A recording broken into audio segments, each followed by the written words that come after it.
Mi nombre es Alex Barredo, bienvenido a un nuevo episodio de Mixio. Bueno, y hablábamos el miércoles de la caída en bolsa de Snap tras los últimos resultados de Snapchat, que fueron decepcionantes a nivel de pérdidas, a nivel de añadir nuevos usuarios, etcétera, y que ponían la acción casi en mínimos históricos. Bueno, pues unas horas después de que grabara el podcast, Tencent, que es esta compañía, ya sabéis, china tan potente, ha anunciado una compra del 12% de las acciones en el mercado de Snap. Es un movimiento que tuvo que ser calculado, es decir, tenía que haber estado premeditado y pensado desde hace tiempo, en espera de un precio de la acción suficientemente bajo para ejecutar esta orden, ¿no? Más o menos unos 1.500 millones de dólares en inversión. Y bueno, es que al final esto es una de las típicas cosas que suele hacer Tencent bastante. Suele comprar porcentajes minoritarios en empresas bastante grandes o que están en crecimiento o que ven con un potencial fuerte. Recientemente comentamos cómo había comprado el 5% de Tesla por unos 2.000 millones de dólares. También estuvo interesada este verano en comprar Rovio, que son los creadores de Angry Birds, pero parece que al final la compra no llegó a puerto. Y en general tiene mucho interés en tema de videojuegos, ¿no? La mayor compra, la mayor adquisición de ellos sigue siendo League of Legends, que lo compró por muy poco dinero, o sea, 200 millones en 2011, y ahora tiene este Arena of Valor o el Honor of Kings, que es el juego que más dinero genera a nivel de la industria móvil, y que es de un título muy parecido de estos que se conocen como videojuegos MOBA, ¿no? De juegos de batallas entre varias personas online. Básicamente Tencent coge el dinero y agarra el dinero que consigue con sus ingresos tradicionales, con sus ingresos publicitarios y lo invierte en todo, básicamente en cualquier cosa que va hacia arriba y que está creciendo. Y además lo suele hacer con bastante acierto. No suelen buscar normalmente influir en esa empresa en la que invierten o tener un puesto en la junta, y básicamente se dedican a hacer inversiones tradicionales, ¿no? Aunque bueno, con Snapchat nunca lo iban a conseguir porque tanto los dos cofundadores que quedan en la empresa, en Snap, controlan el 95% de las acciones con derecho a voto, es decir, que cualquier acción que se compre en el mercado abierto no tiene derecho a voto a nivel de la junta. Solo ellos e inversores de capital riesgo iniciales, pero vamos, al final lo controlan ellos todo. Sobre este rediseño de Snapchat, sobre este cambio de estilo que comentamos el otro día de, bueno, centrarse más en Android, centrarse más en los creadores, etcétera, parece que va a llevar la semana del 4 de diciembre, así que vamos a esperar a ver cómo tira y sobre todo a ver si no es demasiado tarde o cómo afecta a sus anunciantes, cómo afecta a la percepción de su base de usuarios, etcétera, que puede ser complicado. Y hablando de adquisiciones desde China, una sorpresa sin ninguna duda lo que ha ocurrido esta madrugada local. Toutiao, que es un híbrido entre Google News y Reddit, es la única forma que se me ocurre de explicarlo, ha comprado Musical.ly. Y si no conoces o no usas Musical.ly es quizás porque seas una persona sin ningún tipo de mala fe, lo digo, quizás es una persona un poco vieja, lo siento. No tiene muchos millones de usuarios, tiene como unos 60 millones de usuarios, pero son muy, muy, muy entusiastas de la plataforma. Está toda esta franja de usuarios en casi todo el mundo, de entre 8 y 14 años, están o han estado en algún momento muy metidos dentro de Musical.ly o de su spin-off de este Lively, que es una versión muy similar como para emitir tu vida, similar a YouNow, para emitir en directo, ¿no? En rollo quizás un poco más Periscope. Lo malo es que parece que la compra llega algo tarde, parece que el pico de Musical.ly ocurrió el año pasado, ocurrió hace 18 meses más o menos, porque, ya digo, parece haberse detenido el crecimiento de usuarios, o al menos parece que al menos no es tan agresivo como antes. Pero bueno, en fin, la compra, unos 800 millones de dólares, y nadie pone 800 millones de dólares en algo sin tenerlo muy claro, ¿no? Aunque bueno, de vez en cuando ocurre.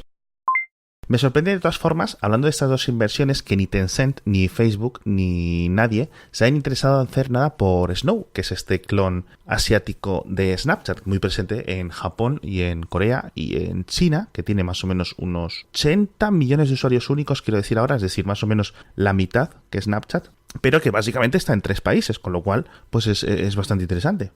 Me consta que Facebook intentó comprar Snow el año pasado, de la misma forma que intentó comprar Snapchat hace muchos años, a Naver, que es la empresa matriz, que por cierto, Naver también es la empresa matriz que hace Line, que es esta plataforma o app de mensajería / empresa de pagos / aplicación para hacer todo, que en Europa vino y se fue porque nadie la usó, porque básicamente aquí hay un emperador que se llama WhatsApp y el resto lo intentan, pero nadie puede. Así que de momento, bueno, pues estas compañías así un poco interesantes que no parecen conseguir ascender mucho más allá, pero que siguen siendo bastante interesantes y se va moviendo todo el tema de lo que es vídeo con una plataforma de anunciantes madura, estable y capaz y una buena red de comerciales, tiene bastante tirón y todo el mundo va a echarle muchos miles de millones de euros.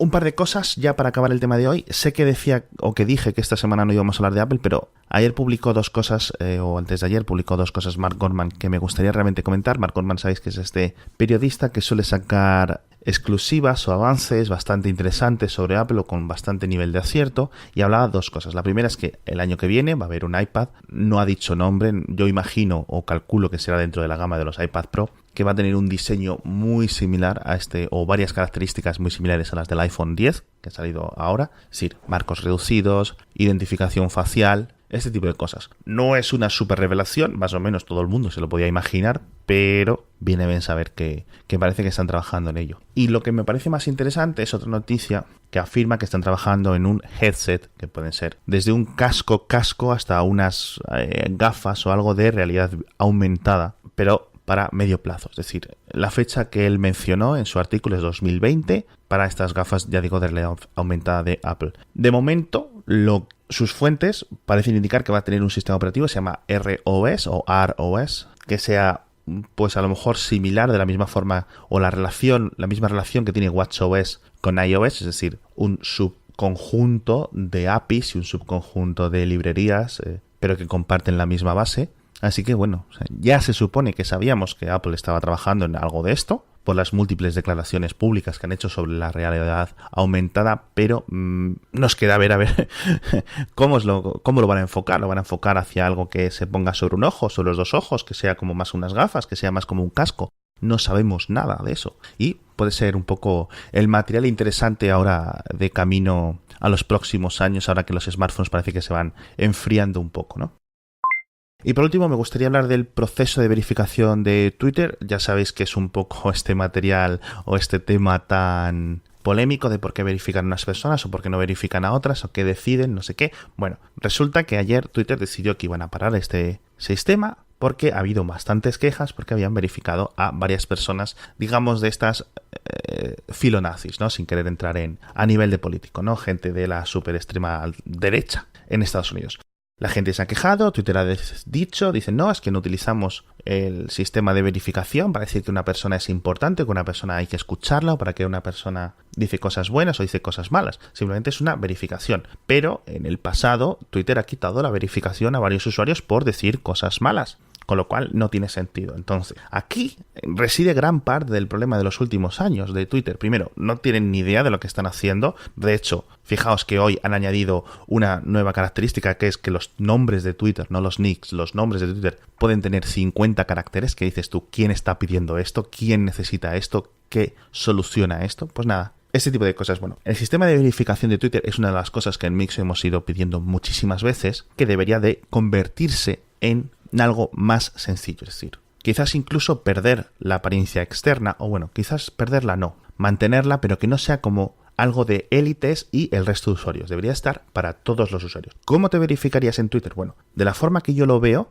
como usuario de Twitter desde hace 10 años y como una persona que ha escrito casi 200.000 tweets, yo lo haría de una forma muy sencilla. Contactas con Twitter, verificas tu identidad de una forma escaneando lo típico cuando escaneas un documento nacional de identidad del país en el que residas, un pasaporte o algo, un número de teléfono único, exclusivo para tu cuenta, etc. Y a partir de ahí ya empezamos a hablar. Pero esto tiene que estar presente para cualquier persona. Y esto es un dato que no tiene que depender de que esta persona tenga un nombre real, es decir, no podemos tirar por la misma política de nombres reales que tiene Facebook, porque Twitter en principio debería ser otra cosa. Y el anonimato y la privacidad de los usuarios a nivel externo es muy importante. Pero creo que de aquí viene de nuevo una solución a todo el tema este de las cuentas falsas, etcétera. Es decir, si hay alguien haciendo cuentas falsas para nivel de bots, a nivel de cuentas marionetas, a nivel de un montón de cosas, para múltiples formas y factores, esa gente no tendrá acceso a verificar sus cuentas con esta nueva nivel de verificación que propongo, ¿no? Con lo cual ahí ya te queda un timeline mucho más limpio. Por otro lado,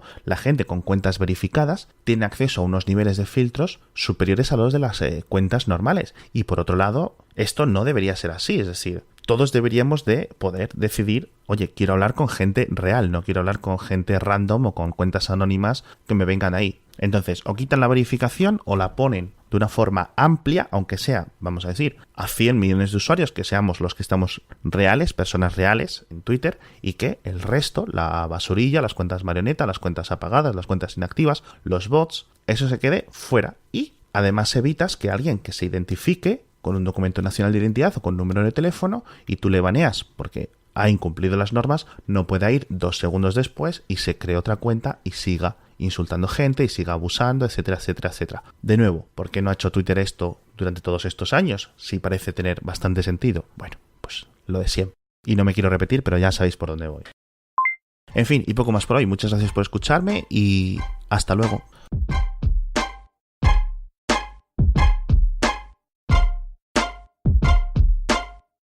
Mixio es una publicación diaria sobre tecnología creada por un servidor, Alex Barredo. Suscríbete en mix.io y recibe todas las mañanas un correo electrónico con los mejores enlaces tecnológicos del día.